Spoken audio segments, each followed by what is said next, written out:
রাঙামাটির বেতবুনিয়ায় pickup CNG autorickshaw সংঘর্ষে ৬ জন নিহত হয়েছেন।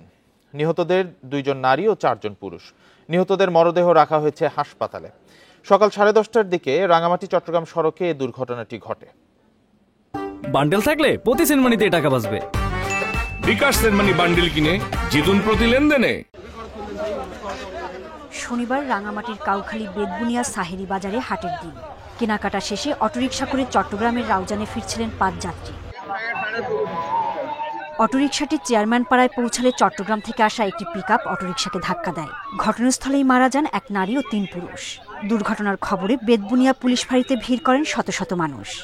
বাজার করে যাওয়ার টাইমে সিএনজি রে পিকআপে মারা দিয়েছে। সিএনজি এবং একটি পিকআপ ভ্যান মুখোমুখি সংঘর্ষে স্পটে ৩ জন মারা গেছে, ২ জন হাসপাতাল মারা গেছে বলে আমরা সংবাদ পাইলাম। সিএনজিটা ওভারটেকিং করতে গিয়ে দুর্ঘটনাটা ঘটছে। আহত এক নারী এবং অটোরিকশা চালক এজাজুল ইসলামকে চট্টগ্রামে নেওয়ার পথে মৃত্যু হয় তাদের। হাসপাতালে ছুটে আসেন পরিবার ও সহকর্মীরা। এ সময় কান্নায় ভেঙে পড়েন তারা। উনি ক্রিটিক্যাল অবস্থা ছিল। পরবর্তী আবার ফোন দিয়ে বলছে এজাজুল মারা গেছে। বড় ভাই এখানে তাও সেন্সলেস, ঠিক মতো কথা বলতে পারতেছে না। দুর্ঘটনার খবর পেয়ে ঘটনাস্থলে যায় পুলিশ। মরদেহ উদ্ধার করে পাঠানো হয় হাসপাতালে। দুর্ঘটনার সঠিক কারণ আসলে এই মুহূর্তে আমি বলতে পারছি না, it's too early to say. আমরা বিস্তারিত অনুসন্ধান করব। এর মধ্যে আমাদের যে পিকআপ, যে ঘাতক পিকআপের চালক পলাতক আছে, আমরা তাকে ট্রেস করার চেষ্টা করছি। দুর্ঘটনার পরপরই পালিয়ে যায় পিকআপ চালক। ট্রাকটি জব্দ করেছে পুলিশ। Independent news. এ নিয়ে আরো জানাতে রাঙামাটি থেকে যুক্ত হয়েছেন সহকর্মী হিমেল চাকমা। হিমেল চাকমা, দুর্ঘটনাটি কিভাবে ঘটলো এই বিষয়ে একটু বিস্তারিত জানাবেন। আর যারা নিহত হয়েছেন, ৬ জন নিহত হয়েছেন, তো পিকআপ চালকের কি কোনো হদিস পাওয়া গেছে কিনা, আটকে কোনো অগ্রগতি আছে কিনা?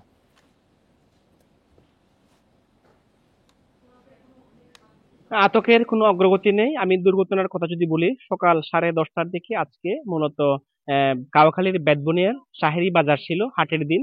মূলত হাটের দিনে কেনাকাটা শেষে চট্টগ্রামের রাউজানের উদ্দেশ্যে যাত্রীবাহী যে সিএনজি অটোরিকশা যাচ্ছিল 10:30টার দিকে। চেয়ারম্যান পাড়া যখন সিএনজিতে পৌঁছায়, তখন বিপরীত দিক থেকে আসা একটি পিকআপ, অর্থাৎ কাঠের তক্তা বোঝা একটি ট্রাক এসে সজোরে ধাক্কা দিলে মূলত ঘটনাস্থলে হতাহতের ঘটনা ঘটে।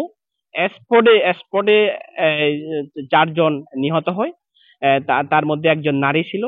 আর হসপিটালে নেওয়ার পথে যে চালক তিনি মারা যায় এবং একজন মিনু মারমা নামে আরেকজন মারা যায়। সর্বশেষ এই ঘটনায় 6 জন মারা যায়। তো তাদের মধ্যে আমি যদি বলি তৈয়ব আলী, তারপরে হচ্ছে নূর নাহার বেগম, তারপরে হচ্ছে মাহমুদুর রহমান, এজাজুল ইসলাম, তারপরে হচ্ছে জয়নাল আবেদিন এবং মিনু মারমা।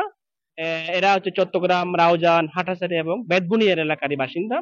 তো এই যে ঘটনার পরে ডেড বডি গুলো উদ্ধার করে বর্তমানে রাঙামাটি জেনারেল হসপিটালের মর্গে আনা হয়েছে 3 জনকে।